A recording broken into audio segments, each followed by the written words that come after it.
ইয়াসআলুনাকা আনিস সাআতি আইয়ানা মুরসাহা। হে নবী, ইয়াসআলুনাকা, তারা আপনার কাছে জিজ্ঞাসা করবে, আপনার কাছে প্রশ্ন করবে কিয়ামত কখন সংঘটিত হবে। ইয়াসআলুনাকা আনিস সাআতি আইয়ানা মুরসাহা, কিয়ামত কখন সংঘটিত হবে, কিয়ামতের নির্দিষ্ট সময় সম্পর্কে আপনার কাছে জিজ্ঞাসা করবে। আপনার কাছে এই কথা জিজ্ঞাসার পরে আপনি কি বলবেন? কুল ইন্নামা ইলমুহা ইনদা রাব্বি। হে নবী, আপনি জানিয়ে দেন কিয়ামতের জ্ঞান একমাত্র আল্লাহর কাছে আছে। কার কাছে আছে? কিয়ামতের জ্ঞান কার কাছে আছে? কিয়ামত কখন হবে, কোন দিন হবে, এ ব্যাপারে কেউ জানে? হ্যাঁ, কেউ জানে? আল্লাহ পাক রব্বুল আলামিন বলেন, কুল ইন্নামা ইলমুহা ইনদা রাব্বি। হে নবী, আপনি জানিয়ে দেন কিয়ামতের জ্ঞান একমাত্র আল্লাহর কাছে আছে। লা ইউজাল্লিহা লিওয়াক্তিহা ইল্লাহু। কিয়ামতের সময় যখন হয়ে যাবে, নির্দিষ্ট সময় যখন হয়ে যাবে, আল্লাহ পাক রব্বুল আলামিন তখন অটোমেটিক কিয়ামত ঘটিত হয়ে যাবে, তখন কিয়ামত সংঘটিত হয়ে যাবে। আল্লাহ পাক রব্বুল আলামিন বলেন, লা তাতিকুম ইল্লা বাগতা। হঠাৎ করে কিয়ামত সংঘটিত হয়ে যাবে, কেউ টের পাবে না। কেউ টের পাবে মনে হয়?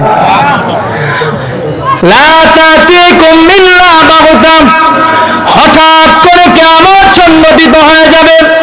কখন কিয়ামত হবে এ ব্যাপারে কেউ জানে? জানে কেউ? পৃথিবীর কেউ যদি না জানেন, জানে কে?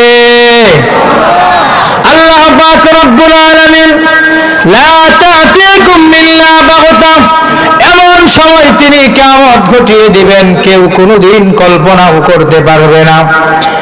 হাদিসের মধ্যে হযরত আবু হুরায়রা রাদিয়াল্লাহু তাআলা আনহু এই আয়াতের ব্যাখ্যা করেছেন। তিনি হাদিসের মধ্যে আছে, হযরত আবু হুরায়রা রাদিয়াল্লাহু তাআলা আনহু বর্ণনা করেন, লা তাতিকুম ইল্লা বাগতা, হঠাৎ করে কিয়ামত সংঘটিত হয়ে যাবে। হঠাৎ করে কিয়ামত সংঘটিত হয়ে যাবে, তার অর্থ কি বোঝানোর জন্য একটা হাদিস এনেছেন। কথার কথা, একজন কাপড় বিক্রেতা, তার কাছে একজন ক্রেতা গিয়েছে। ক্রেতা যাওয়ার পরে কাপড়ের একটা থান খুলছে। থানটা খোলার পরে ক্রেতাকে দেখাচ্ছে। এই কাপড় বিক্রেতা কাপড়ের থান খোলার পরে ক্রেতাকে দেখাইতে দেখাইতে কখন কিয়ামত সংঘটিত হয়ে যাবে ব্যবসায়ী কোনোদিন টেরও পাবে না। এরপরে আরো বলেছেন, একজন উটওয়ালা তার উট থেকে দুধ দহন করেছেন।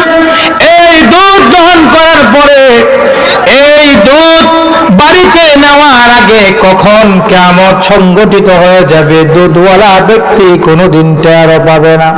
হাদিসের মধ্যে রাসূল সাল্লাল্লাহু আলাইহি ওয়াসাল্লাম বলেন, আপনি আমি যখন খাবার খেতে বসি, প্লেট থেকে যখন এক লোকমা ভাত উঠাই, এই ভাত প্লেট থেকে ওঠানোর পরে মুখের ভিতরে দেওয়ার আগে কখন কিয়ামত হয়ে যাবে কোনোদিন কোনো ব্যক্তি টেরও পাবে না।